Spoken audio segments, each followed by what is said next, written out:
Hello प्यारे बच्चों, मैं नए आपका अपने एजुकेशन एग्जाम पास चैनल में स्वागत करता हूं। आज हम कक्षा 11वीं विषय गणित अध्याय 2 संबंध एवं फलन का विविध प्रश्नावली को हल करेंगे। ठीक है, तो देर नहीं कहते हुए आगे चलते हैं हम। विविध प्रश्नावली का प्रश्न नंबर पहला है संबंध F comma F x square comma x comma 0 से बड़ा है एक्स बड़ा या बराबर है एक्स और एक्स से बड़ा या बराबर है 3 द्वारा परिभाषित है। दूसरा दिया गया है इसी में 3x कॉमा 3 से बड़ा है एक्स बड़ा या बराबर है एक्स और एक्स से बड़ा या बराबर 10 दिया गया है। इसी प्रकार से इसी प्रकार से दूसरा दिया है हमारा संबंध g और जी एक्स बराबर है एक्स स्क्वायर कॉमा 0 से बड़ा या बराबर है एक्स और एक्स से बड़ा या बराबर 2 है। इसी प्रकार से 3x और 2 से बड़ा या बराबर है एक्स और एक्स से बड़ा या बराबर 10 है। को दर्शाइए कि क्यों एफ एक फलन है और जी फलन नहीं है। तो इसमें एफ एक फलन है और जी एक फलन नहीं है, तो हम पहले को हल कहते हैं। यदि हम एक्स बराबर का रख लें, हम 3 रख लें, पहले में एक्स बराबर 3 रख लें, तो हम पहले को हल कर किए ले रहे हैं ना। तो पहले को हल कर रहे हैं हम।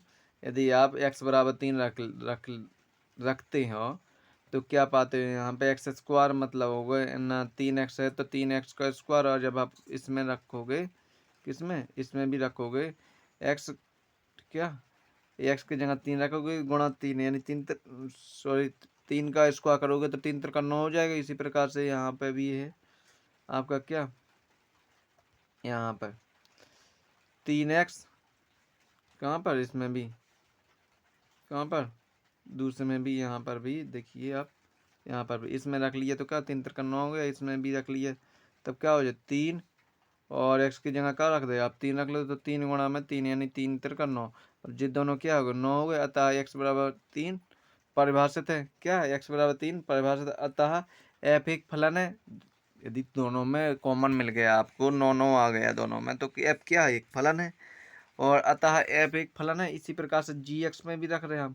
जी एक्स में क्या है एक सेकंड देखिए यहाँ पे जी एक्स में यहाँ पे 3 था दोनों में कॉमन तो हमने 3 रख लिए। इसमें 2 है कॉमन, इसमें क्या है सॉरी यहाँ पर 2 है कॉमन तो इसमें क्या रख लें हम 2 रख के ले रहे। तो यदि हम इसमें x बराबर 2 रखने पर तब हमारा समीकरण क्या बनेगा। इसमें पहला बनेगा एक्स स्क्वायर मतलब 2 का एक्स स्क्वायर 4 हो जाए। दूसरे में क्या बने 2 गुणा में 3 गुणा में एक्स की जगह क्या रखना है अब 2 3 गुणा 2 3 दूनी 6। तो अब क्या क्या है जे और जे क्या है अलग अलग है। जे और जे क्या है अलग अलग है, अतः क्या है 2 का संबंध 4 से भी है ना कि और 2 का संबंध 9 से भी है। तो इसलिए जी एक्स बराबर 2 पर परिभाषित नहीं है, अतः जी एक फलन नहीं है। फिर एक दे समझ लो आप एक दे जरूर समझ लो फिर दोबारा देखो इधर एक सेकेंड। चलिए यहाँ पे पहला क्वेश्चन है हमारा। पहला क्वेश्चन क्या दिया गया था यहाँ पे देखो, यहाँ पे 3 दिया है और इसमें भी 3 दिया है कि नहीं। तो हमने x बराबर का रख लिया, इसमें 3 रख लिया। जब हमने x बराबर यहाँ पे 3 रख लिया तो है ना 3 यहाँ पे देखो एक्स स्क्वायर है मतलब 3 का स्क्वायर का हो तो 9 हो जाए। इसी प्रकार से 3x है 3x मतलब 3 और x को मान कितना रख लो हमने 3 रख लो तो 3 3 का 9। अब जिन 9 क्या है बराबर बराबर आता है यह क्या फलन है क्या है यह फलन है। दूसरा है हमारा यहीं पर दूसरा क्या है जी एक्स में यहाँ पे क्या कितना दिया गया 2 दिया गया कितना दिया गया इसमें भी 2 दिया गया तो हमने 2 रखा का 2 रखा। जब हमने 2 रखा इसमें तो क्या होगा 2 का स्क्वायर 2 दूनी 4 हो जाए। यहाँ पे 3x है मतलब 3 गुणा में 2 का 3 दूनी 6 हो जाए। यहाँ पे 6 हो जाए, यहाँ पे 2 का स्क्वायर यानी 4 हो जाए। कितने हो जाए 4 हो जाए। तो अतः है ना जी क्या अलग अलग है तो यह क्या जी एक्स जी क्या फलन नहीं है और एक्स एफ क्या फलन है। ठीक है, यही सिद्ध करना था और यही हमने सिद्ध कर दिया। क्वेश्चन नंबर दूसरा है, बिल्कुल सिंपल सा क्वेश्चन है। एक सेकेंड चलिए क्वेश्चन नंबर दूसरा है एफ एक्स बराबर एक्स स्क्वायर कोमा मतलब एफ एक्स बराबर एक्स स्क्वायर हो तो क्या हो तो क्या निकालना है हमें जी निकालना है एफ कोष्टक में 1.1 माइनस में F1 बटे में हो जाए अपनों का 1 माइनस में 1.1 माइनस 1। तो इसको हल करना है, क्या हल करना है, तो एक्स स्क्वायर बराबर हम क्या रख सकते हैं सीधी संख्या। यदि हमें एक्स स्क्वायर बराबर यही 1.1 रखते हैं तो क्या हो गया हमारा मान, दोबारा में हम क्या रख लें, आप 1 रख लें, क्योंकि यहाँ पे यह बराबर कितना 1.1 दिया गया है, दूसरे में क्या दिया गया 1 रख दी।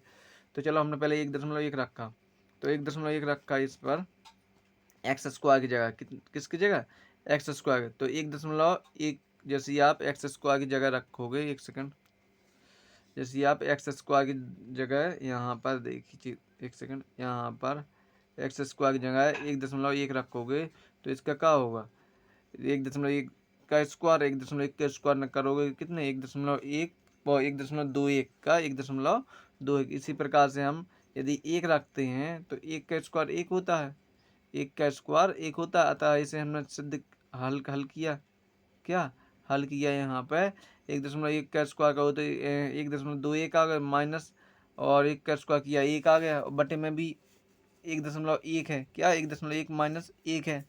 तो चलो यहाँ पे हमने 1 घटा लिया तो 0.21 वर्ग के, और यहाँ पे 0 मतलब 1.1 में से 1 चला गया सीधे सीधे, तो 0.1 वर्ग का। जब हम 0.1 का भाग देंगे इसमें, क्या भाग देंगे, या चलो यहाँ से दशमलव ये 2 अंक का काट लिया, यहाँ से ये 21 वाले दशमलव काट लिए, तो यहाँ पे का ये दशमलव काट के एक 0 बढ़ जाए, क्या बढ़ जाए एक 0 बढ़ जाए। इसी प्रकार से 10 को भाग जैसे हम 21 में दे देंगे कितने बढ़ेगा 2.1 बढ़ेगा, यही इसका सही आंसर है। ठीक है, चलते हैं आगे। क्वेश्चन नंबर अगला है, प्रांत ज्ञात करना है। प्रांत कैसे निकालते हैं हम, तो देखो यहाँ पे क्वेश्चन नंबर 30 में फलन एफ एक्स, क्या फलन F x x square plus 2x plus 1 बटे में x square minus 8x plus 12 का प्रांत ज्ञात करो। क्या करना है, प्रांत ज्ञात करना है। तो बस कुछ नहीं करना है, बस सीधे सीधे रख लिया हमने। अब यहाँ पे देखो क्या नीचे वाली, चलो यदि फलन पी एक्स बटे में क्यू एक्स के रूप का है तब फलन को परिभाषित करने के लिए क्यू एक्स बराबर 0 नहीं होना चाहिए, क्या क्यू एक्स बराबर 0 नहीं रख सकते हैं, या सभी हो सकता का क्यू एक्स बराबर यहाँ पर 0 नहीं रखता है, इसके फैक्टर कर लें मतलब गुणनखंड कर लें। जब x square minus 8x plus 12 के गुणनखंड करेंगे हम यहाँ पर जो किया हमने, तो x square minus 6x minus 2x मतलब 6 और 2 8x हो जाएंगे, प्लस के 12 ही है। तो यहाँ पर कॉमन ले लिया हमने, एक्स ले लिया, एक्स माइनस 6 हो जाए, और इसमें माइनस 2 लिया, एक्स माइनस 6 हो जाए। तो बराबर हम क्या 0 तो लिखें, बराबर 0 नहीं है, क्योंकि 0 नहीं रख सकता। जब हम बाहर निकल के आ रहा हो जे x-2 और कॉमा x-6 बराबर नहीं है 0, क्या बराबर नहीं है 0। जैसे हमने इसे उस साइड ले गए, क्या उस साइड ले गए तो बराबर नहीं है 2 हो जाए, ऐसे बराबर नहीं है 6 हो जाए। तो अतः हम r प्रांत का रख सकते, r बराबर नहीं रख सकते हैं, ये क्या लिख दिया हमने r प्रांत r बराबर -2,6 नहीं रख सकते, बाकी सभी संख्याएं रख सकते हैं। तो अतः प्रांत का हो जाए माइनस, बहुत सॉरी जे माइनस का चिन्ह नहीं लिखा, जे माइनस का मतलब होगा कि नहीं रख सकते हैं, जी 2,6 नहीं रख सकते, क्योंकि देखो यहाँ पर x बराबर नहीं रख सकते हैं 2 और x बराबर नहीं रख सकते हैं 6। तो अतः r में लिख सकते हम कि प्रांत में लिख सकते कि r बराबर हम 2 और 6 नहीं रख सकते, बाकी अन्य संख्याएं रख सकते हैं, और यही इसका प्रांत है। ठीक है, प्रांत ही निकालना था हमें। अगला क्वेश्चन और है, क्या अगला क्वेश्चन है, ठीक है, यदि आप समझोगे तो यह बहुत सिंपल है, और यदि नहीं समझोगे तो बहुत ही ज़्यादा आपको हार्ड लगेगा, ठीक है, यानी टफ लगेगा।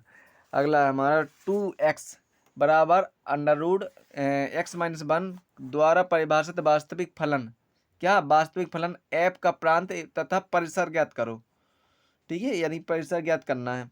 अब कैसे करना है, तो देखो इधर सबसे पहले हमारा क्या दिया है f(x) √x-1, तो हम इसे लिख सकते हैं फलन को परिभाषित करने के लिए वर्गमूल के अंदर का मान हमेशा धनात्मक होना चाहिए, यानी ऋणात्मक तो होना ही नहीं चाहिए ये, जबकि इसमें क्या है ऋणात्मक है तो धनात्मक होना चाहिए। तो हम क्या बराबर का रख लें 0 का x-1 क्या से बराबर या छोटा है 0। ठीक है, जब हम यहाँ बराबर कर लें उस पक्ष अंदर कर लें -1, हाँ तो क्या हो जाए प्लस में 1 हो जाए, मतलब x बराबर आप 1 भी लिख सकते हो।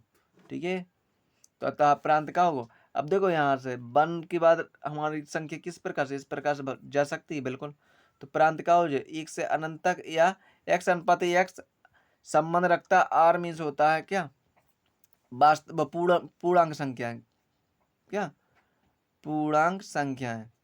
तो तथा x सॉरी पूर्णांक नहीं प्राकृतिक संख्या क्या है, प्राकृतिक संख्या मतलब x बराबर 0 तो हो ही नहीं सकता, नहीं पूर्णांक भी हो सकता, क्यों नहीं हो सकता, हाँ नहीं पूर्णांक भी हो सकता। ठीक है तो x बराबर क्या है 1, तो परिसर क्या हो जाए, परिसर में बस रख दो क्या, 1 रख दो मान क्या, इतने बराबर 1, क्योंकि परिसर क्या होता है इतना y होता है क्या, मतलब y बराबर लिख सकते हैं हम अंडर रूट x माइनस 1, तो वाई स्क्वायर बराबर क्या हो जाए हमारा, मतलब ई को अंडर रूट हटाओ तो यहाँ पे वाई स्क्वायर हो जाए, वाई स्क्वायर बराबर इतने हो जाए, और x माइनस 1 क्या, x माइनस 1 है, जैसे ये आप माइनस ई साइड ले जाओ -1 को वाई साइड, तो क्या हो जाए x बराबर वाई स्क्वायर प्लस 1 ना हो जाए कि ना हो जाए। तो इसी प्रकार से आगे हैं, यदि हम देखो इधर, यदि हम इसे समीकरण नंबर पहला मानते हैं तो बस रख दो दोबारा मान यहाँ पर क्या, समीकरण वो x का मान समीकरण नंबर 1 में रखने पर, तो रख दो भाई क्या, इस वाले में रख रहे हैं हम, कैसे रखें, अब x बराबर क्या रख दें हम, 1 रख दो ना क्या, x बराबर 1 रख दो ना, तो यहाँ पे 1 रख दे रहे हम क्या, यहाँ पर 1 रख दें या यहाँ पर 1 रख दो, कोई दिक्कत नहीं कहीं पे भी रख लो। तो वाई स्क्वायर यदि हम यहाँ पर 1 रख लें तो क्या हो जाए, x की जगह -1 क्या रख दें, माइन जे क्या जे सॉरी जे, इधर देख लो कहीं पे भी देख लो आप, इधर देख लो क्या, इधर देख लो, ये -1 तो है ही आपके पास, x की जगह हमने 1 रख दिया +1, तो क्या माइनस से माइनस कट गया कि नहीं, तो अतः वाई स्क्वायर क्या, वाई स्क्वायर बड़ा है या बराबर है 0 के, तो अतः हम -इन्फिनिटी से लिख सकते का इन्फिनिटी तक, क्योंकि -इन्फिनिटी से क्या बड़ा है y, और y से बड़ा क्या है -इन्फिनिटी, तो इसी प्रकार से हम इस प्रकार से दर्शा सकते हैं, यानी माइनस वाली संख्या आ सकती कहाँ तक 0 तक। अब 0 से फिर काय में बन जाए प्लस वाली संख्या, तो कहाँ तक जाएगी जी इन्फिनिटी तक, और जो इन्फिनिटी से भी माइनस वाली संख्या आ रही है। ठीक है, तो अतः किंतु हम लिख सकते हैं यहाँ पे, किंतु y कभी भी ऋणात्मक नहीं हो सकता है, क्योंकि फलन एफ एक्स बराबर अंडर रूट एक्स माइनस 1 कभी भी ऋणात्मक मान नहीं रखता है, तो अतः वाई स्क्वायर बराबर 0, यानी y बराबर भी आप 0, तो अतः परिसर क्या होगा हमारा भाई, परिसर निकल के आ गया भाई ये बिल्कुल साफ साफ। तो परिसर बराबर 0 अनंत का 0 से अनंत तक हो सकता, तो अतः हम इसे इस प्रकार से भी लिख सकते, y अनुपात y का संबंध है एक पूर्ण संख्या से, तथा y बराबर 0 क्या, y बराबर 0 या 0 से बड़ा है y या बराबर है। ठीक है, क्वेश्चन नंबर अगला है हमारा, अगला क्या है, फलन एफ एक्स बराबर में मोड, इसे क्या बोलते हैं, मोड बोलते हैं, जो डंडा होते हैं इस प्रकार से, जिसे क्या बोलते हैं, मोड बोलते हैं, यानी x F x mode x-1 द्वारा परिभाषित वास्तविक फलन एफ का प्रांत तथा परिसर निकालो। बिल्कुल सिंपल, एक चीज ध्यान रखना, मोड के बाहर मतलब मोड से जब भी कोई संख्या बाहर निकालते हैं तो प्लस में आती है, कहाँ पे आती है, प्लस में। तो हम जानते हैं कि मोड को हिंदी में बोलते हैं निरपेक्ष या मापांक भी बोलते हैं।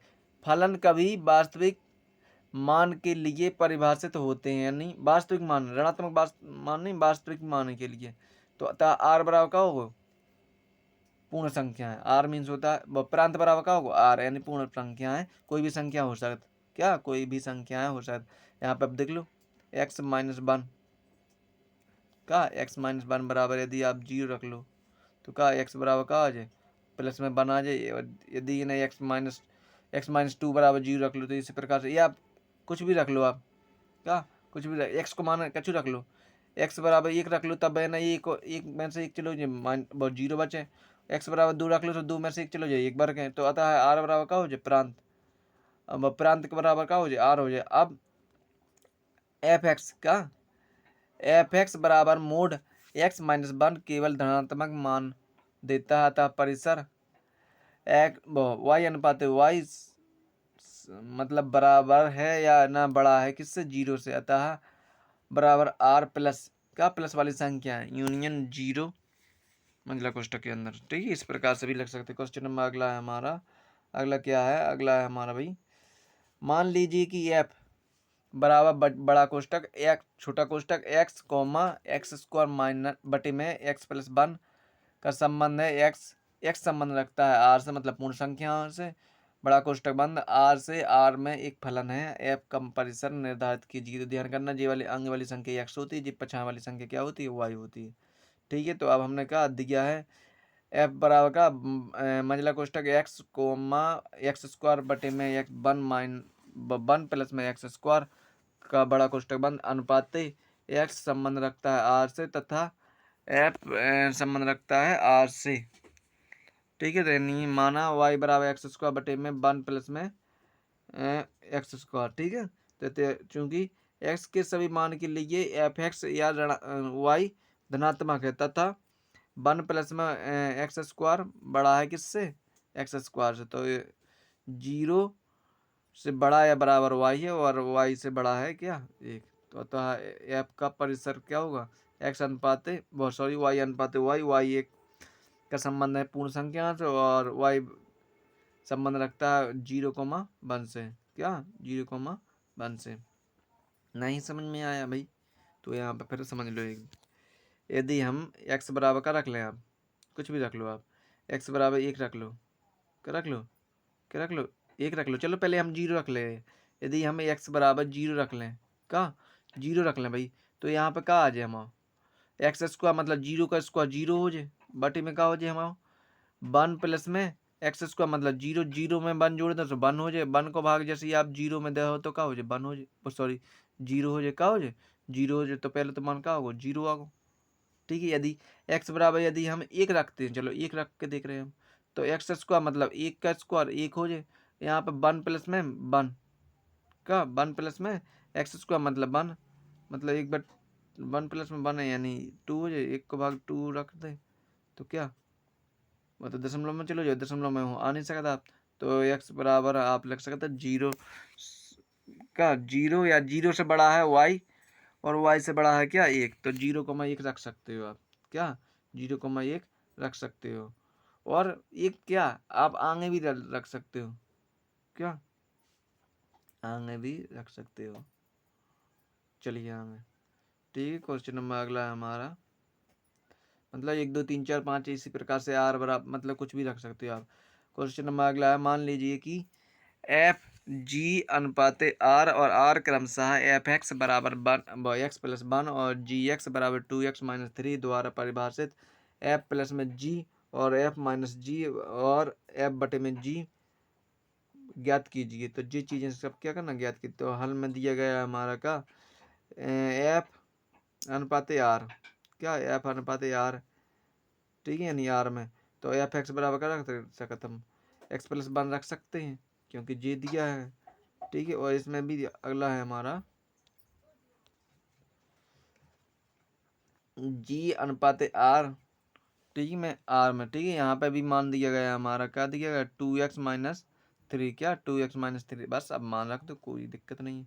यानी पहला दिया है हमारा एफ प्लस में जी, क्या एफ प्लस में जी, तो एफ एक्स प्लस में जी एक्स मतलब एफ एक्स का मान कितना एक्स प्लस 1 था और जी एक्स का मान कितना था 2x-3 था। अब मैंने जोड़ लो एक्स और 2x मतलब 3x, 3 में से एक चलो ये कितना -2, तो पहला हो गया। अब दूसरा निकालना है हमें, क्या दूसरा निकालना है एफ माइनस जी, क्या एफ माइनस जी, तो एफ एक्स माइनस में जी एक्स, तो एक्स प्लस 1 माइनस में 2x-3 यानी इसे हमने हल किया एक्स प्लस 1 माइनस को गुणा किया पूरे में -2 प्लस में 3 यानी 2x में से x चलो जैसे माइनस को x बचे और 3 और 1 हो जाए तो प्लस के 4 बचे, मतलब 4 माइनस एक्स लग सकते या माइनस एक्स प्लस 4 भी लग सकता। ठीक है, अब अगला निकालना था हमारा का एफ बटे में जी, तो एफ का मान कितना दिया गया भाई एक्स प्लस में 1 बटे में जी का मान कितना दिया 2x-3, जहाँ पे x बराबर नहीं है 0, सॉरी नहीं है 3/2। ठीक है, तो यही निकालना था और वही हमने निकाल दिया। ठीक है, अगला क्वेश्चन है हमारा, एक सेकंड अगला है और भी इसमें दिया गया है, एक नोट भी दिया है हमने। शिक्षार्थियों को एफ प्लस में जी बराबर में एफ एक्स प्लस में जी एक्स से भ्रमित नहीं होना चाहिए क्योंकि एफ और जी एक्स के फलन है, क्या है एक्स के फलन है। ठीक है, अगला क्वेश्चन है हमारा, अगला क्वेश्चन है हमारा, मान लीजिए कि एफ बराबर में मंझला कोष्टक छोटा कोष्टक एक्स 1,1, दूसरा है 2,3, तीसरा है 0,1, अगला है 0,-1, अगला है -1,-3। इसी प्रकार से जेड से जेड में एफ एक्स ए बराबर ए एक्स प्लस बी द्वारा परिभाषित एक फलन है जहाँ ए कॉमा बी कोई पूर्णांक है। ए कॉमा बी को निर्धारित कीजिए। तो पहला दिया गया है एफ बराबर 1,1, 2,3 और 0,1 और -1,-3। इसी प्रकार से हमारा जो भी दिया गया है एफ एक्स ए एक्स प्लस बी, यानी वाई बराबर का हो जाए ए एक्स प्लस बी। ये तो हो जाए, क्योंकि भैया वाई तो होती है जी एफ एक्स। अब मान रख लो, सबसे पहले एक्स बराबर का रख लें, हम एक रख लें, एक रख लें, क्योंकि एक एक दिया गया है तो वाई बराबर भी एक रख लें। तो पहले में मान आ जाए आपको का मतलब एक का आ जाए एफ एक्स बराबर, यदि हमने एक रख लो तो एक बराबर का हो ए प्लस में बी, क्योंकि यहाँ पे भी ए रख लें, क्या रख लें, ए रख लें यहाँ पे, तो ए प्लस बी। इसी प्रकार से एक्स बराबर 2 और वाई बराबर के रखने पर 3 रखने पर, कितने रखने पर 3 रखने पर, यही तो है एक्स बराबर 2 वाई बराबर 3 रखने पर। तो यहाँ पे है ना वाई बराबर संख्या है ना, तो वाई बराबर 3 आ गया जी, बराबर एक्स बराबर 2 है ना, 2a प्लस में 3। यहाँ पे भाई रख लो ना मान, जो क्या है वाई है, तो भाई वाई की संख्या आगे है, जैसे इसमें वाई के बराबर 1 रखो तो 1 आ गो जी, और एक्स की जगह का आपने 1 रखो तो इसमें क्या गुणा होगा, तो ए में 1 को तो ए ही हद होगा था, ठीक है। इसी प्रकार से अगला का एक्स बराबर का रखना है आपको, 0 रखना, वाई बराबर का रखना -1। इसी प्रकार से एक्स बराबर -1 और वाई बराबर का -3। तो इसी प्रकार से आगे रखते जाना, तो इसी प्रकार से आगे भी आंसर आते जाएंगे, ठीक है। चलो पहले दो ही को देखते हैं हम, क्या दोनों को कर रहे हैं हम यहाँ पे, चलो ठीक है। तो समीकरण नंबर 1 व या समीकरण नंबर 2 में से घटाने पर, 1 को 2 में से घटा लो भाई, 1 को 2 में से घटा लो, यहाँ पे घटा लो, तो कब बच्चे भाई यहाँ से, चलो हम ही घटा दे रहे हैं यहाँ पे, देखो इधर एक सेकंड। इसी प्रकार से इसे हम घटाते हैं, इसे कैसे घटाते हैं, इस प्रकार देखो जी वाला समीकरण नंबर दिया है हमारा 2a, कितना 2a प्लस में b बराबर में 3, दूसरा दिया गया है a प्लस में b बराबर में 1। यदि हम घटा दें, मतलब घटाने पर माइनस माइनस माइनस हो जाए, बी से बी आपको कैंसिल हो जाए, 2a में से एक ए चलो जाए, तो a बराबर में 3 में से एक चलो जाए 2, a बराबर कितनी निकल के, सॉरी 2 आ रहा है, ठीक है। तो यहाँ पर भी एक ए बराबर 2 आया। इसी प्रकार से ए का मान समीकरण नंबर 1 में रख दो, जिस प्रकार विलोपन विधि में रखते हैं। तो समीकरण नंबर 1 क्या है जे है, तो ए की जगह कितने रख दो, 2 रख दो, यानी 1 बराबर में ए की जगह कितने रख दे हमने, 2 रख दिए, प्लस में बी, यानी बी बराबर जब पक्षांतर कर लेंगे 2 हाँ ई सड़ ले आओ तो -2 हो जाए, मतलब 1 में से -2 चले जाए तो -1 बचे, का बी बराबर क्या -1, तो बी बराबर कितने आ गए -1 आ गया, ठीक है। तो अतः फलन में क्या है ए एक्स प्लस बी है, तो ए की जगह कितने हैं, ए की जगह 2 है एक्स, तो एक्स प्लस बी, बी का मान कितना हुआ 1, बी का मान कितना होगा सॉरी -1 का, बी का मान कितना होगा -1, मतलब 2x -1 इसका सही आंसर है, ठीक है।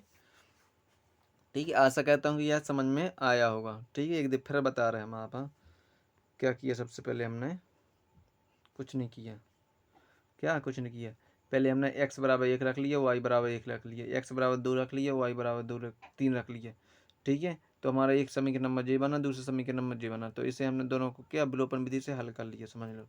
और विलोपन विधि से आपने हल कर लिए तो x को मान भी निकल के आ गया, y मतलब e को मान भी निकल के आ गया और b को मान भी निकल गया, बस इसमें पुट कर दिया हमने, क्या इसमें रख दिया और आंसर आ गया हमारा। अगला है हमारा क्वेश्चन नंबर 9 कि r बराबर मंझला कोष्टक ए कॉमा बी कोष्टक बंद छोटा अनुपात ए कॉमा बी संबंध रखता है एन से, एन मीन्स होता प्राकृतिक संख्या से, ठीक है। और ए बराबर वी स्क्वायर, ध्यान करना ए बराबर वी स्क्वायर द्वारा परिभाषित एन से एन में एक फल संबंध आर है, क्या निम्नलिखित कथन सत्य है, क्या निम्नलिखित कथन सत्य, तो सत्य सत्य ढूंढना है, क्या सत्य सत्य ढूंढना है हमें। अब सत्य सत्य कैसे ढूंढना है यहाँ पे देख लो। पहला क्वेश्चन दिया है हमारा ए संबंध रखता है आर से, तो सभी क्या ए जो प्राकृतिक एन मीन्स क्या हो प्राकृतिक संख्या है एन नहीं तो क्या है जी जो आंसर होगा जी भाई ये बिल्कुल असत्य होगा। देखो भाई ऐसा है ए संबंध रखता है आर से, मतलब ए जे है पूर्ण संख्या 1 2 3 4 5 इसी प्रकार डॉट डॉट डॉट डॉट कहाँ तक अनंत तक, तो पूर्ण संख्या तो जे इतनी है यहाँ तक। जे क्या है प्राकृतिक संख्या, प्राकृतिक संख्या क्या है 1 2 3 4, मतलब जे 1 से चालू होती हैं, तो जे क्या पूरी की पूरी इसमें है बिल्कुल नहीं है, क्योंकि इसमें बाकी तो हैं पर जीरो नहीं है, क्या जीरो इसमें नहीं है, तो अतः यह क्या है यह क्या असत्य है, क्योंकि इसमें बोला कि जे जितनी है वो सब जे ही है, तो ऐसा कुछ है नहीं है, तो यह क्या है असत्य हो गया। क्या हो गया असत्य हो गया, असत्य हो गया। अब उत्तर का औचित्य भी देना तो भी दिया है सबसे पहले आर अनुपात एन, मतलब एन में प्राकृतिक संख्या में, तो आर क्या पूर्ण संख्या ए और बी संबंध रखता है एन से, मतलब है ना प्राकृतिक संख्या से, तो ए बराबर क्या होगा बी स्क्वायर द्वारा परिभाषित, अतः ए संबंध रखता है आर से सभी ए, मतलब सभी दिया है ना इसमें ए संबंध रखता है तब एन से, मतलब प्राकृतिक संख्या, अतः यह है असत्य, क्योंकि ए स्क्वायर केवल ए बराबर 1 के लिए सत्य है, ना कि सभी प्राकृतिक संख्या एन के लिए, किंतु दिए गए सभी ए अनुपात ए संबंध रखता है एन के लिए, अतः यह एक संबंध नहीं है। ठीक है, इसी प्रकार से क्वेश्चन नंबर दूसरा है हमारा। क्वेश्चन नंबर दूसरा क्या है बी संबंध रखता है आर से, किससे आर से, का तात्पर्य है कि ए भी संबंध आर से रखते होंगे।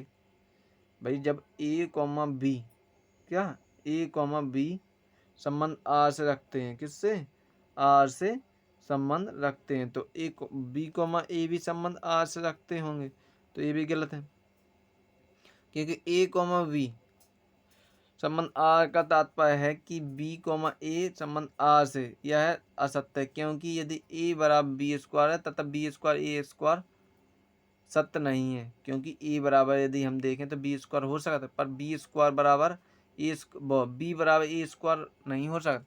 ठीक है, उदाहरण में देखते हैं, यदि हम 4 बराबर 2 गुणे 2 मतलब 2 का स्क्वायर लिख सकते हैं, पर 2 बराबर 4 का स्क्वायर नहीं लिख सकते हैं, तो अतः यह है क्या असत्य। ठीक है, क्वेश्चन नंबर अगला है हमारा, अगला क्या दिया है इसमें, अगला है बी संबंध आर से रखता है सी संबंध आर से, आर का तात्पर्य है कि, तो सी संबंध आर से है, क्या सी संबंध आर से है, तो इसको भी हमने हल किया है। तो यहाँ पे देखो बी संबंध आर से रखता है, पर सी संबंध आर से का तात्पर्य है कि सी संबंध आर से रख मतलब संबंध आर से है, तो यह है असत्य है, क्योंकि ए बराबर बी स्क्वायर है हो सकता, पर बी बराबर सी स्क्वायर नहीं हो सकता ना, और हो भी सकता तो फिर भी ना आप हम यहाँ पे भी लिख सकते, तो ए बराबर का सी स्क्वायर का स्क्वायर मतलब सी का 4, मतलब ए बराबर सी स्क्वायर नहीं है, तो अतः यह संबंध नहीं है, मतलब एक दूसरे से संबंध नहीं रख सकते हैं। ठीक है, क्वेश्चन नंबर 10वां है हमारा, मान लीजिए कि ए बराबर में 1 2 3 4 दिया गया, बी बराबर में 1 5 9 11 15 और 16 दिया गया, और एफ बराबर 1 मंझला कोष्ठक के अंदर पहला है अपना युग्म 1,5, दूसरा है 2,9, अगला है 3,1, अगला है 4,5, अगला है 2,11 है, तो क्या निम्नलिखित कथन सत्य है, तो यहाँ पे भी आपको सत्य ही छांटना है। तो भाई सत्य सत्य में मतलब क्या है, यहाँ पे देखो पहला है हमारा क्वेश्चन एफ, क्या एफ मतलब जी वाली संख्या, एफ ए से बी में एक संबंध है, एफ ए से बी में एक संबंध है, मतलब एफ का ए से बी में एक संबंध है, तब प्रत्येक दिशा में उत्तर का उचित दीजिए, तो ए इतना दिया गया, बी इतना दिया गया है, और एफ इतना दिया गया है, तो इसका जैसे हमने देखा यहाँ पर निकाल के।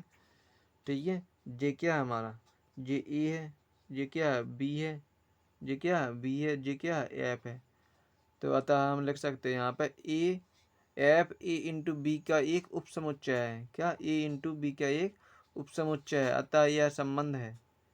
क्या एफ क्या इसमें भी है, ठीक है, और ये क्या इससे संबंध भी रखता है, ठीक है। तो यह क्या यह एक संबंध रखता है, मतलब यह एक उपसमुच्चय है और अतः यह एक संबंध है, ठीक है। दूसरा दिया गया था हमारा एफ ए से बी में एक फलन है, तो बिल्कुल ठीक है। क्रमिक युग्म 2,9 कितने 2,9 क्या 2,9 यहाँ पे देखो 2,9 और 2,11 के फलन घटक समान है, क्योंकि 2 से 9 में भी फूट रहे और 2 से 11 में भी फूट रहे, अतः यह एक फलन है। क्या है? फलन है, सॉरी। अगला है हमारा क्वेश्चन, अगला क्वेश्चन है 11वां हमारा।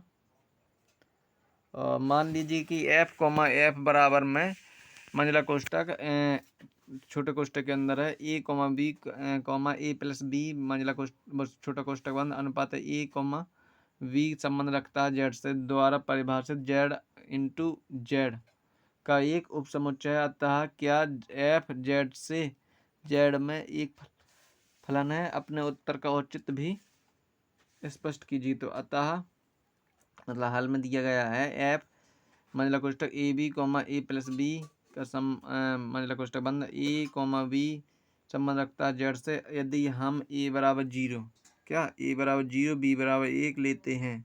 क्या ए बराबर 0 बी बराबर 1 लेते हैं यहाँ पर, तो हमारा क्या होगा ए बी बराबर क्या हो जाए 0 हो जाए, क्योंकि ए बराबर 0 है तो तब ए बी बराबर क्या हो 0 और ए प्लस बी क्योंकि ये ना बी बराबर 1 है तो 1 हो जाए।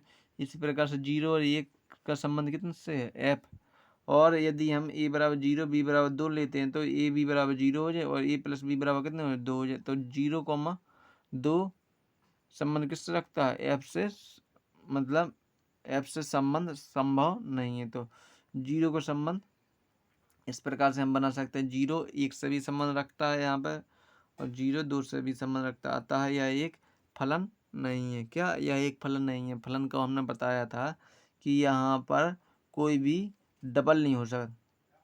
क्या कोई भी डबल नहीं हो सकता, जैसे 0 से 1 ही होता तो वो क्या फलन होता है, यहाँ पर क्या 0 से डबल संबंध रखता है, मतलब यहाँ 1 से भी रखता है यहाँ से 2 से भी रखता है, तो यह है क्या एक फलन नहीं है।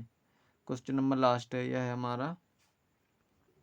मान लीजिए ए बराबर 9, 10, 11, 12, 13 और एफ एफ अनुपात ए मतलब एन क्या प्राकृतिक संख्या है एफ एन बराबर एन का महत्तम अभाज्य गुणक द्वारा परिभाषित एफ का परिसर ज्ञात कीजिए। तो हल में मतलब दिया गया है हमारे पास क्या दोगे 9 ए बराबर 9, 10, 11, 12, 13 तथा एफ अनुपात ए संबंध एन रखता है।